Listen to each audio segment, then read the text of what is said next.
Dear friends, when we think about science and spiritual science, what is the basic difference we find in science and spiritual science? Science is dealing with scientists, and the aim of scientists is to invent something new. So, invention is the process which happens on the part of the scientists. And when we come to spiritual science, here there is no invention happening, only discovery happening. Discovery in the sense we are discovering something which is already there. That's why we call it realization. Realization means we are realizing our reality. The reality is hidden, and that we have to discover, take the cover out. And what is the cover here? The cover stands for our ignorance. When we can remove ignorance, then we understand that we are the real soul only. Now we have a false notion that we are not the soul, we are the body. And there are three bodies for us. One is the outer body, that is what we call the gross body, then the subtle body, and finally the casual body. So the soul is covered by three bodies. The first is the casual body, then comes the subtle body, and finally comes the gross body. Gross body is the body which is seen outside. And for the functioning of the gross body, we need a subtle body. With the help of subtle body, the gross body functions. And casual body is the cause for the subtle body. So there are three instincts in the casual body: Sattva, Rajas, Tamas.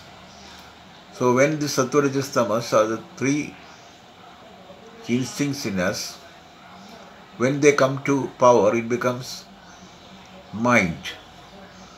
So the process of subtle body is four aspects. One is mind. Mind is one aspect. Second is intelligence. Then comes the chitta. Chitta stands for the memory. Then ahankara. Ahankara stands for our ego. So the subtle body is functioning with four things. One is mind. Mind is doing what?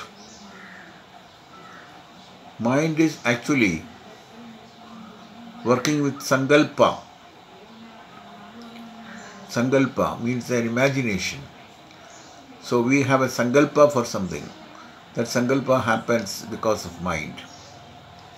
And also a doubting nature. There is some share.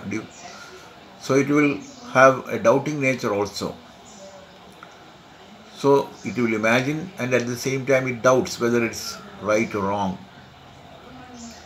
Then the second is buddhi. Buddhi stands for intelligence. The nature of buddhi. What is the nature of buddhi or intelligence? It is the nature of buddhi is to take a decision. The deciding factor, that is buddhi. Then chittam. Chittam stands for memory. What all experience we had gone through, all these experiences are recorded in the chittam. And there we find the memory. That means the recorded memory of what we have experienced.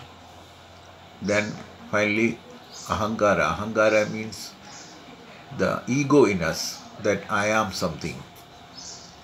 So the I am part is the ego.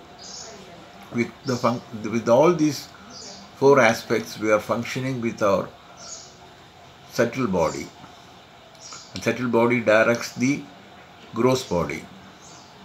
Then the subtle body emerges from the casual body. The casual body, there are three instincts: Sattva, Rajas, Tamas. And this Rajas and Tamas stands for Avidya, Maya. and Sattvam stands for Vidya Maya.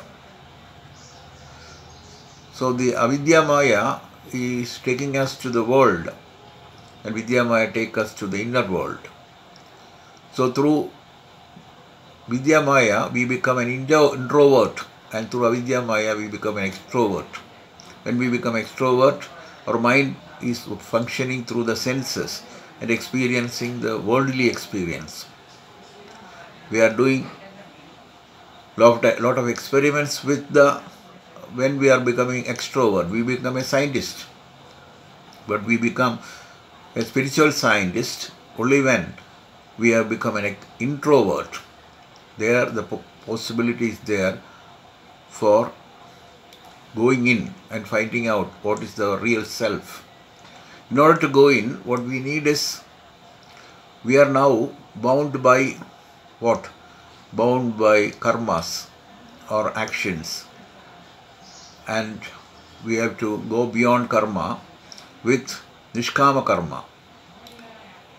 When we do Nishkama karma, then we are released from all the actions, and we will be able to work with the Guru, and the Guru will guide to the soul.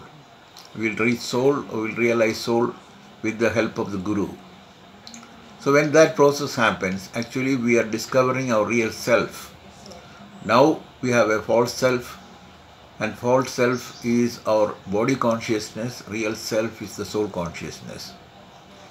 So the aim of life is not body consciousness but soul consciousness. And between soul consciousness and body consciousness, what is needed is Nishkama karma. Nishkama karma is the way towards soul, or in order to become an introvert, we have to work with Nishkama karma, or a karma which has Nishkama, means desirelessness. So with a zero desire only we can enter the realm of soul or realm of God. So by eliminating ego we can enter God. So actually ego is eliminating God, and when we eliminate ego we are entering the realm of God, realm of heaven, realm of soul. So let us eliminate ego. That is the purpose of spiritual science. Aham bhava abhava mukti. So when we reaches a position where we are totally free from aham bhava or free from ego, then we are in touch with our soul. That is the aim of life. A soul realization is the aim of life. If we realize our soul, then there is no more birth for us. The birth and death process ends when we realize our soul. That is the spiritual science. Thank God for enabling me to talk about this, and thank Guru also for enabling me to talk about this. And I thank all of you to listen to me. Thank you very much.